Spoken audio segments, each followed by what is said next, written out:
Shalom Jemaat GBI Taman Hadiah saya di rumah. Shalom. Biar minggu pagi hari ini semangat, kita mau ucapkan Shalom on fire bersama-sama. Shalom on fire. On fire. On fire.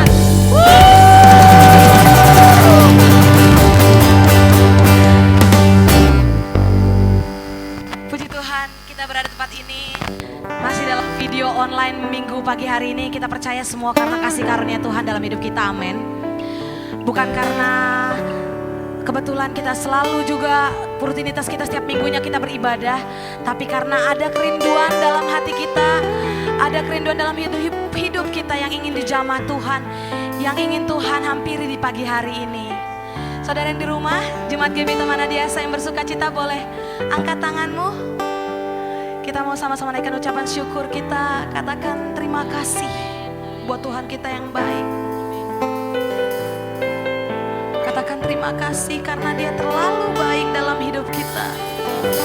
Oh, ya Rabbah, terima kasih Tuhan, terima kasih. Kami sungguh berterima kasih Tuhan.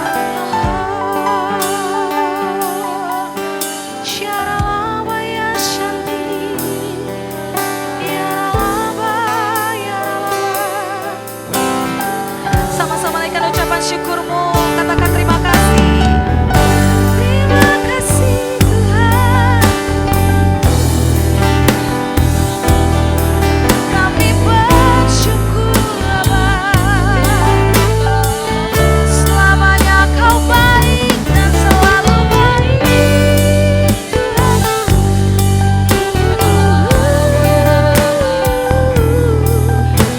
Tuhan, thank you.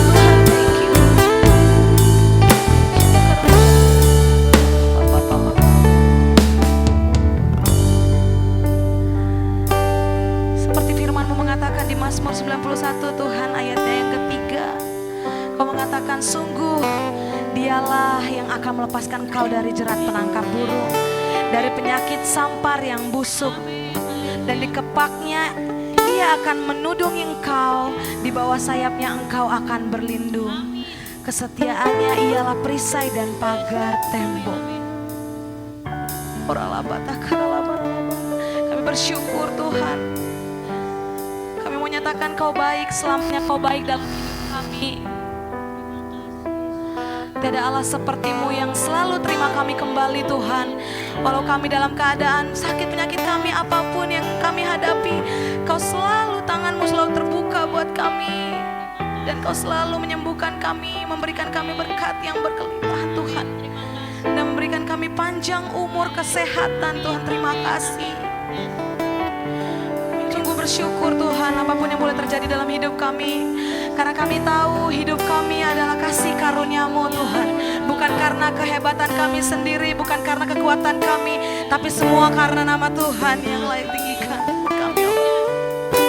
Terima kasih Tuhan, terima kasih. Kami mau nyatakan selamanya Kau baik dalam hidup kami. Apapun yang kami boleh lewati Tuhan, mungkin pagi hari ini jemaat-Mu di rumah sedang mengalami sakit penyakit, kami berdoa Tuhan pagi hari ini Kau boleh jamah, Kau boleh sembuhkan dalam nama Yesus. Biar apapun yang mereka rasakan pagi hari ini, sakit penyakit dimanapun mereka berada Tuhan, menyaksikan video ini, mereka boleh disembuhkan, mereka boleh dilawat Tuhan, luar biasa. Kami percaya Tuhan, tangan-Mu bukan kurang panjang, kasih-Mu ya Bapa selalu baru dalam hidup kami. Kau selalu mengurapi kami dan memberkati kami, memberikan pewahyuan, hikmat yang selalu baru buat kami Tuhan. Terima kasih ya Bapa.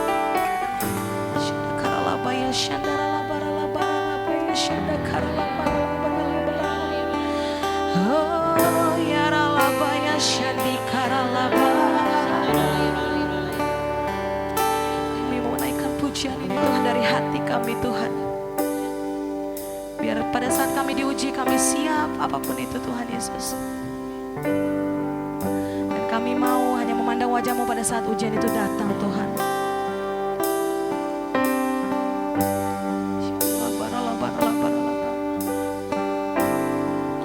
Ujilah aku Tuhan,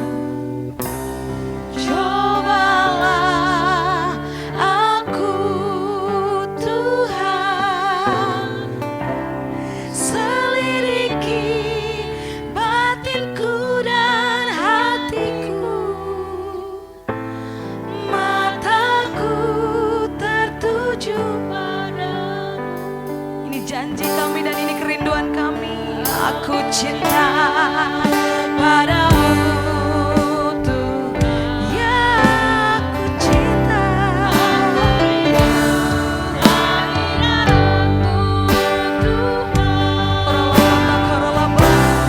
Aku ingin selalu dekat padamu, menikmati kehadiran. Sama-sama angkat tanganmu, katakan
Tuhan kalau kami boleh menyembah dan memuji-Mu Tuhan Yesus.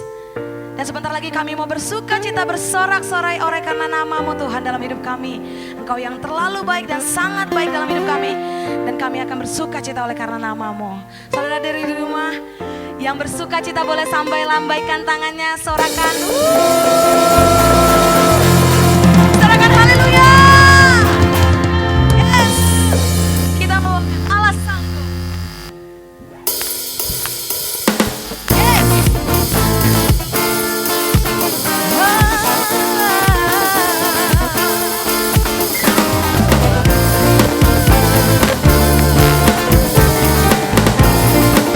Sama-sama saya katakan saudara. Apa yang tak pernah dilihat mata, yang tak pernah didengar, dan yang tak pernah timbul di dalam, semua Tuhan sediakan bagi yang mengasihi Dia. Sambil lambaikan tangannya katakan, Allah sanggup melakukan segala perkara. Yes, dulu, sekarang dan selamanya, rasanya tidak berubah. Allah sanggup melakukan segala perkara. Dulu, sekarang dan selamanya, kuasanya tak bersorakan. Yes. Lihat kanan kirinya saudara, apakah ada senyum? Katakan, apa yang tak pernah dilihat mata, semuanya Tuhan sediakan. Itu janji Tuhan. Yes. Yang tak pernah timbul di dalam, kata Tuhan semua bagi yang mengasihi Dia. Yang bersuka cita lambaikan tangannya. Allah sanggup melakukan segala perkara. Yes, dulu, sekarang dan kuasanya tidak berubah. Allah sanggup melakukan segala perkara. Dulu, sekarang dan selamanya, kuasanya tak berubah. Suarakan haleluya, mengalah kita yang sanggup. Yes. Boleh sampai tepukan tangannya. Allah sanggup melakukan, amin, segala perkara.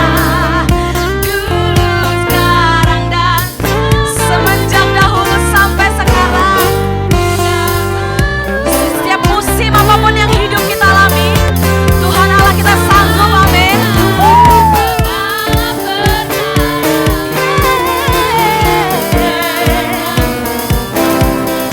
Kuasanya tak berubah. Kita mau katakan lebih lagi buat Tuhan yang dahsyat.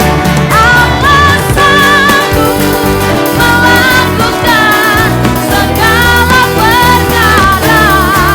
Dulu, sekarang dan selamanya, kuasanya tidak. Allah sanggup melakukan segala perkara. Dulu, sekarang dan, katakan dulu sekarang. Dulu, sekarang dan dulu, sekarang dan selamanya, kuasanya tak berubah. Sorakan haleluya.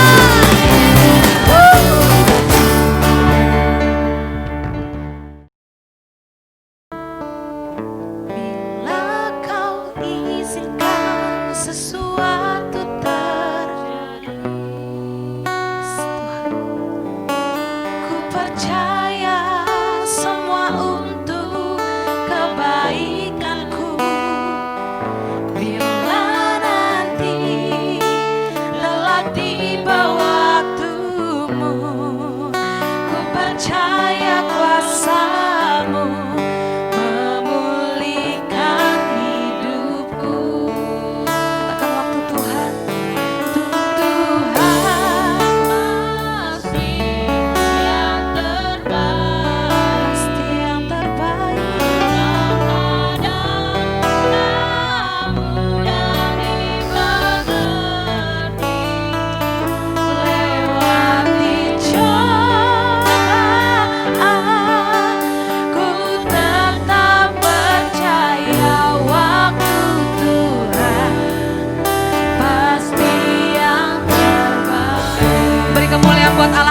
dahsyat.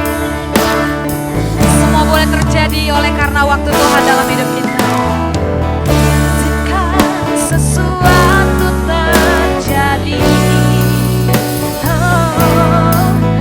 ku percaya semua untuk kebaikanmu. Bila nanti telah tiba waktumu, ku percaya kuasa-Mu memulihkan. Dia yang memulihkan Indonesia, Dia memulihkan setiap kita. Amin.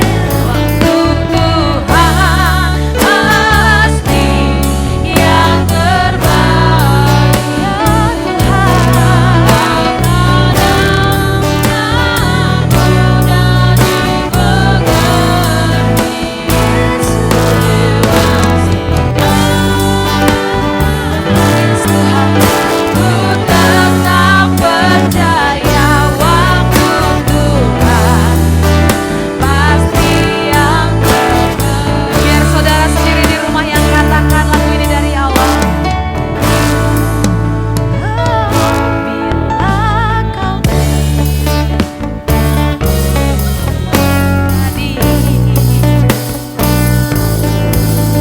ku percaya semua untuk kebaikanmu.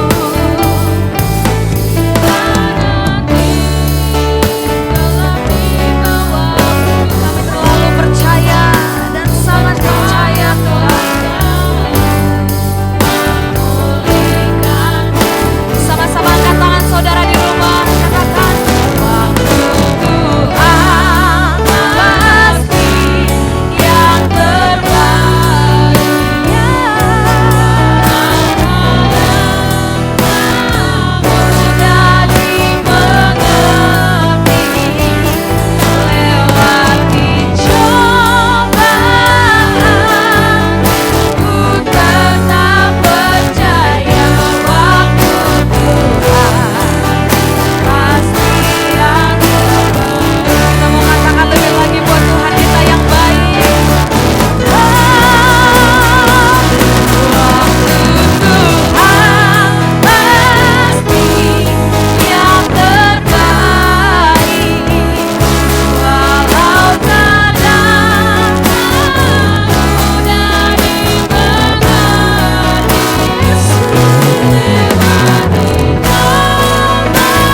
Kami mau terus percaya, tetap percaya waktu Tuhan pasti yang terbaik. Syadakarala barala barala barala barala barala barala barala barala barala. Horala baya syadakarala barala barala barala barala barala barala. Kami sungguh percaya waktu-Mu yang terbaik buat kami Tuhan. Sampai akhirnya yang hanya Kau dengar hanya pujian penyembahan yang keluar dari mulut kami Tuhan Yesus. Dan biarlah pada pagi hari ini kami bawa persembahan pujian yang terbaik Tuhan. Karena kami tahu pada saat kami menyembah Engkau, langit-langit terbuka dan semua boleh dipulihkan. Dan semua boleh pada saat waktu Tuhan terjadi buat Indonesia, terjadi buat keluarga demi keluarga, terjadi buat setiap umat-umatnya di dunia yang mengasihinya. Orala barala barala barala barala barala barala barala barala barala barala. Biarlah Kau rawat Tuhan setiap jemaat-Mu di GBI Taman Adiasa Tuhan Yesus, yang pada pagi hari ini rindu akan urapan-Mu Tuhan. Orala baya syanda karala barala barala. Kami percaya Tuhan, kami sudah menerima pengurapan-Mu yang baru Bapa pagi hari ini. Dan biarlah kami terus bersuka cita karena Engkau. Kami bersorak-sorai karena Engkau. Kami gak mau fokus pada masalah kami saja Tuhan. Kami mau terus percaya waktu-Mu buat kami, bukan kehendak kami Tuhan. Dan biar kehendak-Mu yang jadi buat kami. Ya Bapa, orala bayar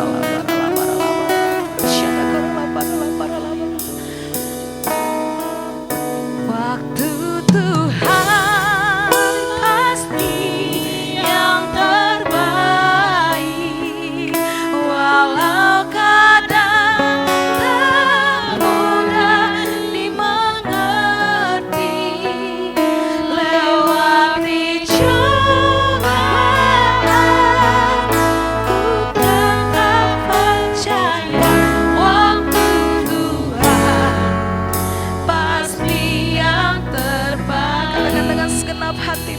waktu Tuhan, Tuhan pasti yang terbaik. Walau kadang tak mudah dimengerti, lewati cobaan ku tetap percaya waktu Tuhan pasti yang terbaik.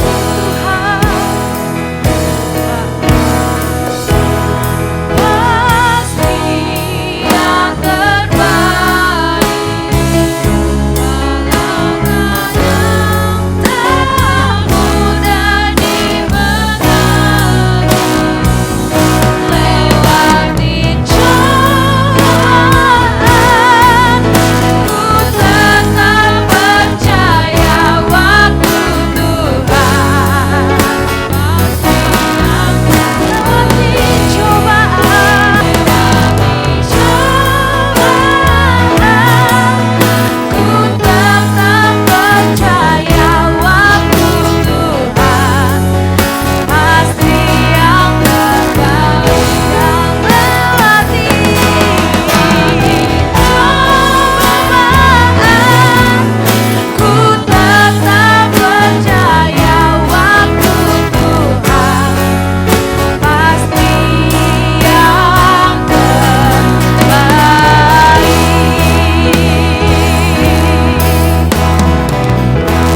Sorakan haleluya.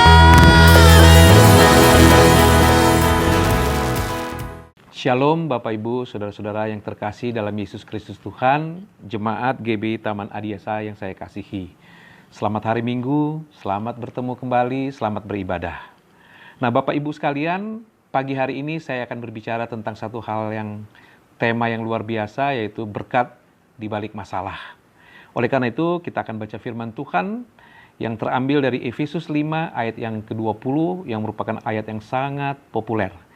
Yang demikian bunyinya, ucaplah syukur senantiasa atas segala sesuatu dalam nama Tuhan kita Yesus Kristus kepada Allah dan Bapa kita. Saudara, ayat ini sangat terkenal dan dihafal oleh banyak orang Kristen. Kalau kita membaca Kamus Besar Bahasa Indonesia, ternyata ada dua kata penting di dalam ayat ini yang mempunyai arti luar biasa. Yang pertama, ucaplah syukur senantiasa. Senantiasa itu sama artinya dengan setiap saat, saudara. Atau selalu, atau kapan saja. Kata yang penting yang kedua yaitu kata segala sesuatu. Ucaplah syukur senantiasa atas segala sesuatu, atau segala situasi, atau segala hal. Jadi, kalau saya baca ayat lengkap, ayat ini secara lengkap, menurut Kamus Besar saja, itu luar biasa artinya. Yaitu begini, ucaplah syukur senantiasa, atau setiap saat, atau selalu, atau kapan saja, atas segala sesuatu, atau segala situasi, atau segala hal, dalam nama Tuhan kita Yesus Kristus kepada Allah dan Bapa kita. Kalau saudara punya Alkitab Bahasa Indonesia sehari-hari, Efesus 5 ayat 20 diterjemahkan dengan satu kalimat yang bagus. Dikatakan begini, selalu dan mengenai apapun juga, hendaklah kalian mengucapkan terima kasih kepada Allah Bapa atas nama Yesus Kristus Tuhan kita. Seorang hamba Tuhan dari Inggris, pendeta John Wesley, juga menerjemahkan ayat ini dengan satu kalimat yang bagus. Dia bilang begini, giving thanks at all times and places and for all things. Nah, saudara, kenapa saya memberikan banyak terjemahan tentang mengucap syukur ini? Kalau kita baca Efesus 5 ayat 20, jelas Paulus ingin mengatakan bahwa mengucap syukur itu mutlak dilakukan oleh orang percaya. Kalau dengan kalimat yang lebih tegas, dikatakan bahwa tidak ada alasan untuk tidak mengucap syukur. Nah, masalahnya ialah, kalau ngomong itu kan mudah ya saudara ya. Kalau mengartikan kalimat-kalimat itu tidak sulit. Memahami artinya juga rasanya sih gampang. Tapi yang pasti, tidaklah mudah untuk semua orang mengucap syukur dalam semua situasi. Tidaklah mudah. Saya percaya Bapak Ibu setuju. Tidaklah mudah untuk kita mengucap syukur dalam semua situasi. Kenapa? Kalau saudara diberkati berlimpah-limpah, naik jabatan, dapat untung besar, punya rumah baru, mobil baru, sembuh dari sakit, Kalau situasinya seperti itu, saudara, ya semua juga bisa mengucap syukur. Ya, cuman saya kasih tahu, orang-orang di luar Kristen pun kalau keadaannya seperti itu pun mereka mampu loh mengucap syukur. Bisa. Kalau di Kristen, orang Kristen itu mengadakan kebaktian pengucapan syukur, mereka juga bisa membuat syukuran atau selamatan. Intinya sama. Mereka berterima kasih kepada Allah yang mereka percayai. Tapi bagaimana dengan keadaan kita hari ini? Di tengah-tengah wabah COVID, yang kurvanya semakin meningkat, yang jumlah penyakit yang sakitnya makin bertambah, walaupun yang sembuh juga bertambah, tapi yang meninggal juga bertambah. Kita mendengar berita vaksin belum ketemu, ya, belum mutasi daripada virusnya, gejala yang baru-baru juga timbul. Apakah saudara bisa mengucap syukur? Apalagi kalau ya kita bersedih hati, saudara, kalau ada orang yang harus meninggal oleh karena COVID. Kita bukan punya saudara pun, kita juga hati kita miris melihat peristiwa itu. Belum di depan kita ada ancaman yang namanya krisis ekonomi. Bangsa kita lagi berjuang untuk keluar dari masalah itu. Tapi bisakah kita bisa mengucap syukur dalam hal itu? Nah, Bapak Ibu, kembali lagi, Efesus 5 ayat 20 ingin menekankan bahwa mengucap syukur itu mutlak. Tidak ada alasan untuk tidak mengucap syukur. Nah, hal ini perlu kita ketahui bahwa walaupun kita dari keluarga Kristen sejak kecil, Anda mungkin sudah melayani Tuhan bertahun-tahun, tapi Tuhan tidak pernah loh berjanji bahwa hidup kita selalu baik-baik saja. Itu nggak ada ayatnya, saudara. Yang pasti, sebagai anak-anak Tuhan, kita tuh pasti diberkati. Kita pasti dilindungi oleh Tuhan.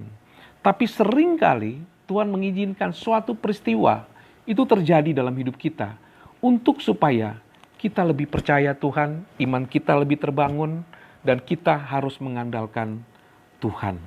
Saudara, saya menyelidiki, saudara, kenapa kita harus mengucap syukur dalam segala hal? Lalu apa sih bedanya kita dengan agama lain? Ya, saya menemukan ada dua alasan kenapa kita tetap harus mengucap syukur dalam segala hal. Yang pertama, dan saya berdoa supaya saudara menghayati firman ini dan firman ini menjadi berkat. Yang pertama, kita baca 1 Tesalonika 5 ayat yang ke-18. Yang berbunyi begini, mengucap syukurlah dalam segala hal, sebab itulah yang dikehendaki Allah di dalam Kristus Yesus bagi kamu. Jadi mengucap syukur menurut ayat ini artinya ialah kehendak Allah. Kenapa kita mesti mengucap syukur? Karena itu kehendak Allah. Ya. Kehendak Allah itu sama seperti perintah, saudara. Perintah, Anda tuh tidak diberi kesempatan atau diberi pilihan untuk menolak, karena itu perintah.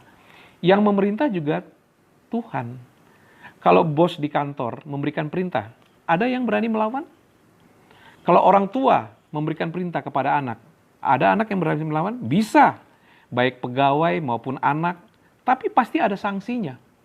Tapi kalau kita menuruti perintah, baik di kantor maupun di rumah oleh orang tua, pasti ada berkat, yaitu kebanggaan bagi orang tua, kemudian yang bekerja itu bisa mendapatkan satu jabatan yang lebih baik dan dipercaya oleh perusahaan. Nah, kalau pemimpin perusahaan, orang tua di rumah, perintahnya harus kita ikuti, apalagi Tuhan, saudara. Nah, oleh karena itu, seperti yang saya katakan tadi, tema khotbah saya beri judul berkat di balik masalah. Cuman saya mau kasih catatan. Berkat di sini bukan berkat jasmani saja. Tapi berkat yang utama itu berkat rohani. Jasmani itu hanya mengikuti. Yang saya ingin tekankan di sini, ketika saudara mengucap syukur dalam suatu masalah atau situasi, ada berkat rohani yang luar biasa. Contohnya, yang pertama, 10 orang kusta. Itu dalam Lukas 17 ayat 11 sampai 19. Kita tidak usah baca semua. Ringkasnya, ketika Tuhan Yesus bersama murid-muridnya berjalan, ada 10 orang kusta berteriak dari jauh minta tolong kepada Tuhan. Lalu Tuhan berkata di dalam Lukas 17 ayat 14a. Lalu firman Tuhan berkata begini, lalu ia, Yesus, memandang mereka 10 orang kusta itu dan berkata, pergilah, itu perintah. Perlihatkan dirimu kepada imam-imam. Itu isi perintahnya. Saya mau tanya Bapak Ibu. Perintah ini masuk akal? Tidak. Apakah Tuhan Yesus tidak tahu bahwa orang kusta itu tidak bisa bergabung dengan orang sehat? Tahu. Bahkan orang kusta kalau bertemu dengan orang sehat di pinggir jalan atau mau berpapasan, mereka harus membunyikan bunyi-bunyian, kaleng diketok-ketok, lalu berteriak najis, najis. Karena kusta itu dianggap dosa, kutukan. Mereka bisa dirajam, bisa dilempar. Tapi Tuhan minta supaya mereka memperlihatkan diri kepada imam besar. Ketemu orang aja dilempar, apalagi ketemu imam besar. Tapi karena 10 orang kusta ini mau sembuh, saudara, maka mereka melaksanakan perintah itu dengan segala risikonya. Lukas 17 ayat 14b berkata beginian lanjutannya. Dan sementara mereka di tengah jalan, mereka menjadi tahir. Saya suka sekali kata-kata sementara. Sebab sementara itu artinya on proses. Sedang dilakukan. Tapi sementara dilakukan, mereka belum sembuh. Pada saat itu sudah mulai dijalankan sesuai dengan apa yang Tuhan inginkan, baru mereka menjadi tahir. Saudara tahu apa arti tahir? Tahir itu bukan hanya sekedar sembuh, tapi juga murni, bersih, back to nature. Luar biasa. Itu jasmaninya. Ya. Tapi yang lebih luar biasa lagi, saudara, orang yang sakit kusta itu pada stadium lanjut, kalau saudara klik di Google, ya, searching, cari lepra stadium lanjut, itu ada satu gejala yang disebut stadium lanjut dengan gejala yang tangannya buntung, jari-jarinya buntung, dan mukanya seperti singa, yang disebut facies leonina. Jadi betapa mengerikan, saudara, ke-10 orang kusta mengalami gejala itu. Tapi mereka tahir. Nah, itu berkat jasmaninya. Itu mah biasa Tuhan, saudara. Tapi yang luar biasa, kita ngomong berkat jasmani, rohaninya. Saya mau tanya, berapa orang dari 10 yang disembuhkan yang kembali kepada Yesus? Hanya 1. Di dalam Lukas 17 ayat 17 dikatakan begini. Lalu Yesus berkata, bukankah 10 orang tadi semuanya telah menjadi tahir? Di manakah yang 9 orang itu? Tidak adakah di antara mereka yang kembali memuliakan Allah selain daripada orang asing ini? Ayat 19. Lalu ia berkata kepada orang itu, yang kembali ya, berdirilah dan pergilah, imanmu telah menyelamatkan engkau.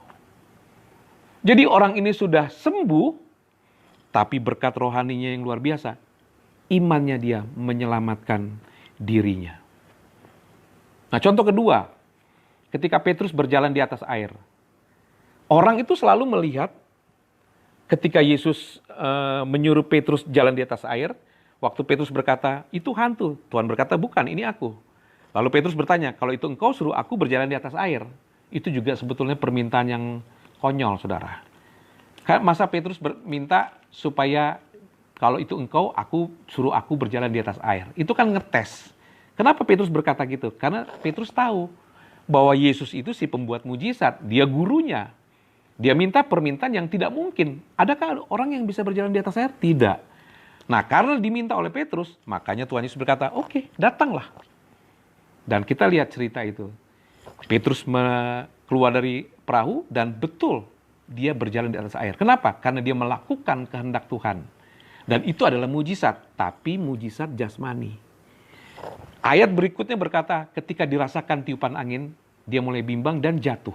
Waktu dia jatuh, apa yang Tuhan katakan? Hei kamu orang yang tidak percaya. Apa berkat rohaninya? Berkat rohaninya begini. Kalau orang tidak percaya kepada Tuhan Yesus dan bimbang, dia bisa jatuh. Itu yang tidak diperhatikan oleh banyak orang. Yang diperhatikan hanya justru mujizatnya saja. Nah, oleh karena itu Bapak Ibu, Saudara-saudara, saya melihat banyak orang Kristen mau mujizat, mau berkat, tapi tidak mau melakukan firman Tuhan. Sebagai contoh, kalau ada orang menyimpan kepahitan, ya, terus tidak mau mengampuni. Lalu ada KKR. Didoakan oleh pendeta besar lah, katakan hebat, punya karunia kesembuhan. Tapi dia tidak mau mengampuni orang. Saya mau tanya, biar dia didoakan juga kira-kira sembuh atau tidak? Tidak mungkin. Tidak mungkin sembuh. Kalau kau tidak mengampuni orang yang bersalah, dosamu pun tidak diampuni. Nah, oleh karena itu, Bapak Ibu Saudara, yang pertama, kenapa kita mesti mengucap syukur? Ada berkat rohani di balik itu semua. Ketika kita mengucap syukur, ada berkat rohani yang Tuhan berikan. Ya, Mengucap syukur itu hanya salah satu perintah sebetulnya. Banyak yang lain perintah di dalam Alkitab yang tebal ini banyak. Ya, jangan menyimpan kepahitan, jangan berdusta, kemudian jangan berzina, ya, setia kepada Tuhan, kemudian jangan mencuri, macam-macam.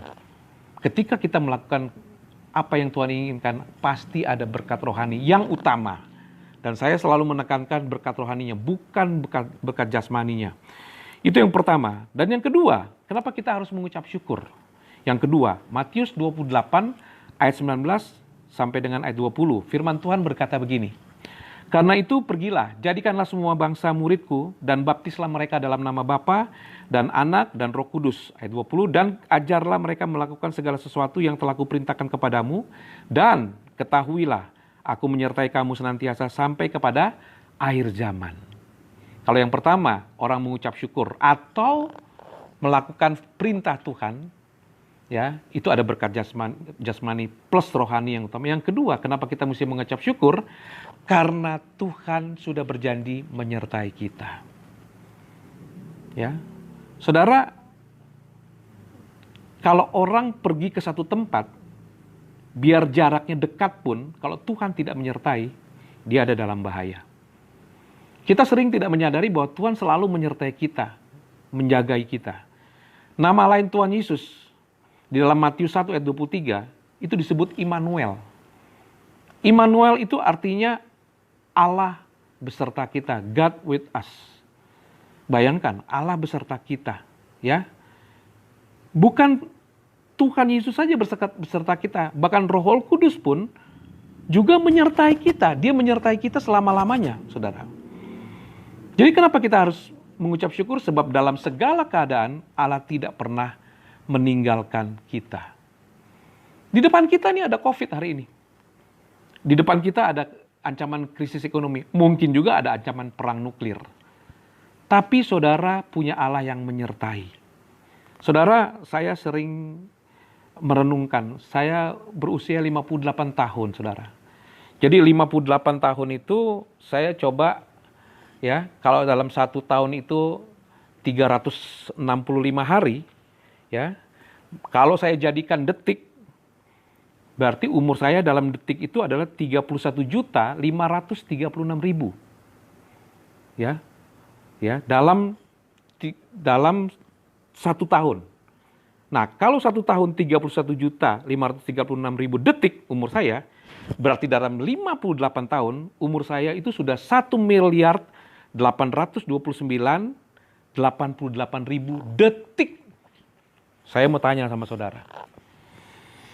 Jantung manusia itu berdenyut yang normal itu 60 sampai sekitar 100 detik. Katakanlah kita ambil yang minimal 60. Berarti jantung kita itu berdenyut 1 detik 1 kali. Kalau umur saya 58 tahun, berarti jantung yang kecil ini itu sudah berdenyut sebanyak 1.829.088.000 kali. Berarti jantung saya tidak pernah berhenti. Kalau saudara hari ini punya perusahaan percetakan atau mesin apapun, ada nggak mesin yang tidak berhenti? Ada. Dia harus berhenti untuk maintenance. Jantung bisa berhenti untuk maintenance. Saudara berdoa pada Tuhan, Tuhan tolong jantung saya di maintenance gitu ya. Nggak usah sampai 1 jam, 10 menit nggak bergerak, 5 menit nggak berdenyut, meninggal kita. Pulang ke rumah Bapa. Jadi kalau hari ini saya bisa berkhotbah, saudara bisa nonton di rumah, mengikuti ibadah ini, kita tuh harus mengucap syukur kepada Tuhan. Bahwa Tuhan tidak pernah meninggalkan kita. Hari ini semua orang takut COVID. COVID tidak kelihatan. Kita punya Allah, Bapa yang besar, semesta yang luar biasa besar banget. Udah gitu punya Tuhan Yesus lagi yang menebus dosa. Tuhan Yesus berkata, segala kuasa di surga dan di bumi ada dalam tanganku. Ada Roh Kudus juga yang menyertai kita.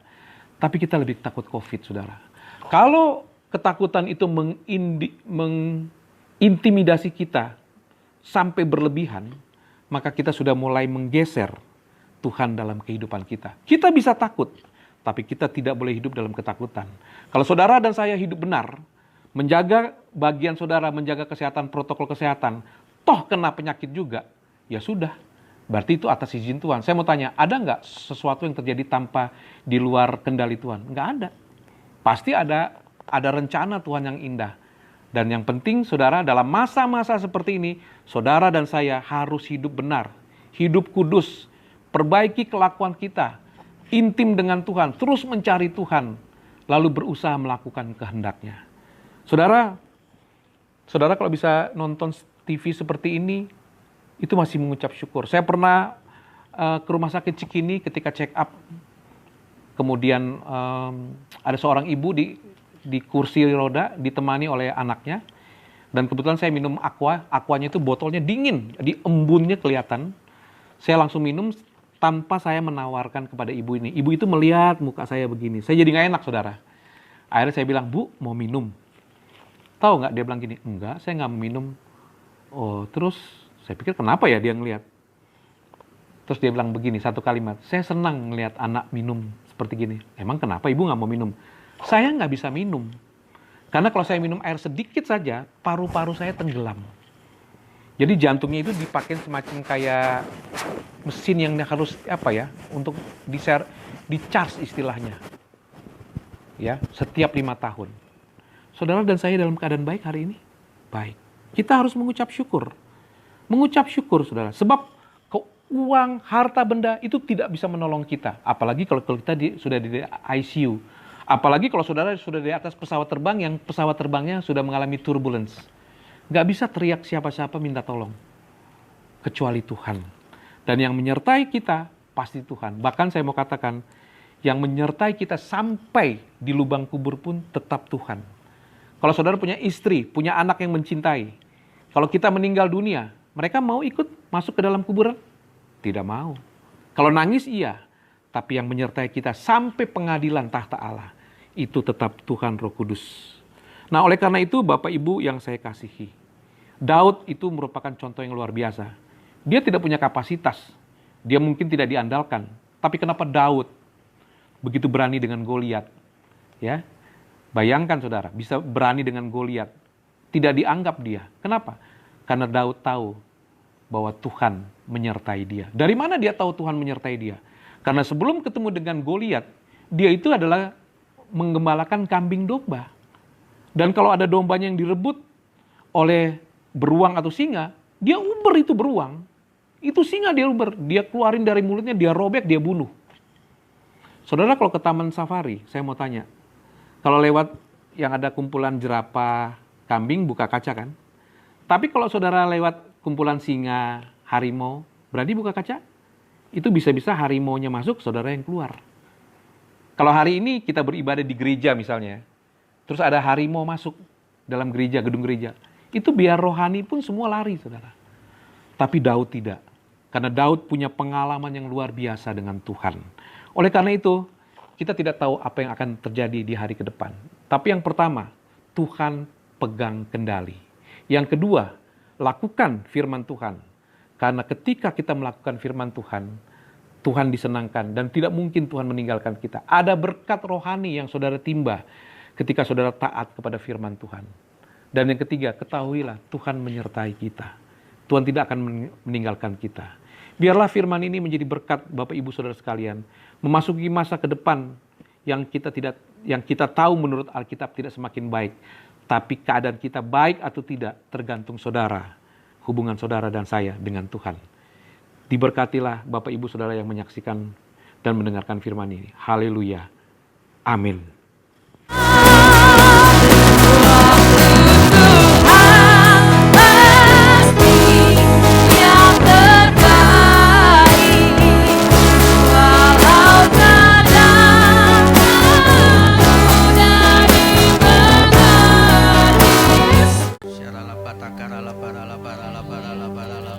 Mari kita siapkan hati kita untuk masuk dalam perjamuan yang kudus yang Tuhan sudah siapkan buat saudara dan saya. Dengar penetapan perjamuan kudus, sebab setiap kali kamu makan roti ini dan minum cawan ini, kamu memberitakan kematian Tuhan sampai Ia datang. Mari masing-masing minta sama Tuhan. Minta Tuhan selidiki hati masing-masing.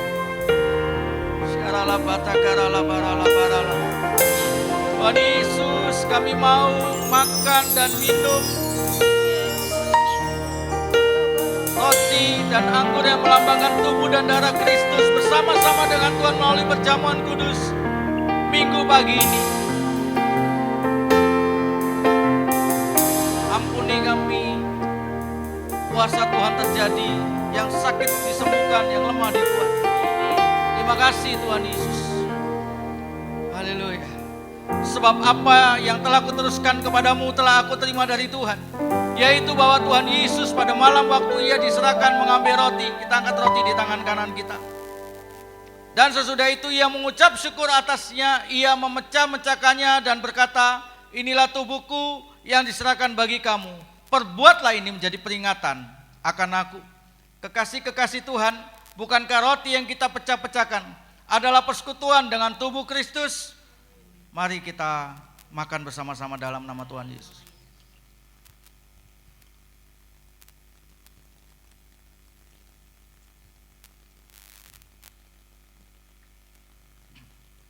Kasih Tuhan Yesus, terima kasih. Demikian juga ia mengambil cawan sesudah makan, kita angkat cawan di tangan kanan kita. Lalu Tuhan Yesus berkata, cawan ini adalah perjanjian baru yang dimateraikan oleh darahku. Perbuatlah ini setiap kali kamu meminumnya menjadi peringatan akan aku. Kekasih-kekasih Tuhan, bukankah cawan pengucapan syukur yang atasnya kita ucapkan syukur pada pagi hari ini adalah persekutuan dengan darah Kristus? Mari kita minum bersama-sama dalam nama Tuhan Yesus. Mari naikkan syukur sama Tuhan. Terima kasih. Terima kasih.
Terpujilah namamu ya Tuhan.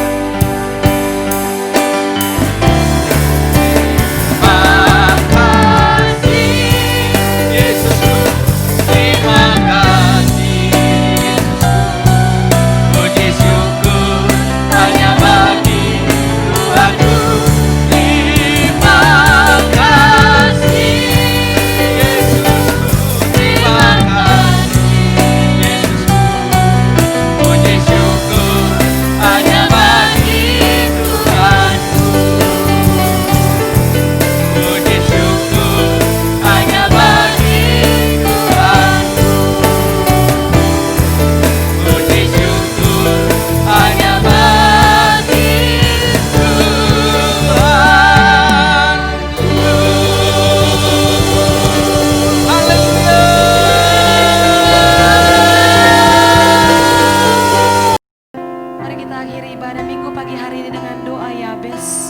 Bapa ya Bapa.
Kekasih Tuhan, arahkan hatimu kepada Tuhan Yesus, angkat kedua tanganmu, kembalilah dalam kehidupanmu sehari-hari, lakukanlah firman Tuhan yang sudah saudara dengar pagi ini dan terimalah berkat Tuhan. Kiranya berkat yang berlimpah-limpah dari Allah Bapa, kasih karunia yang sempurna dalam nama anak yang tunggal Tuhan kita Yesus Kristus, persekutuan yang manis dengan Roh Kudus, kiranya memberkati, menyertai, bahkan melindungi hidup saudara mulai pagi ini sampai Maranatha, bahkan sampai selama-lamanya. Kita yang percaya dan sudah terima berkat Tuhan, sama-sama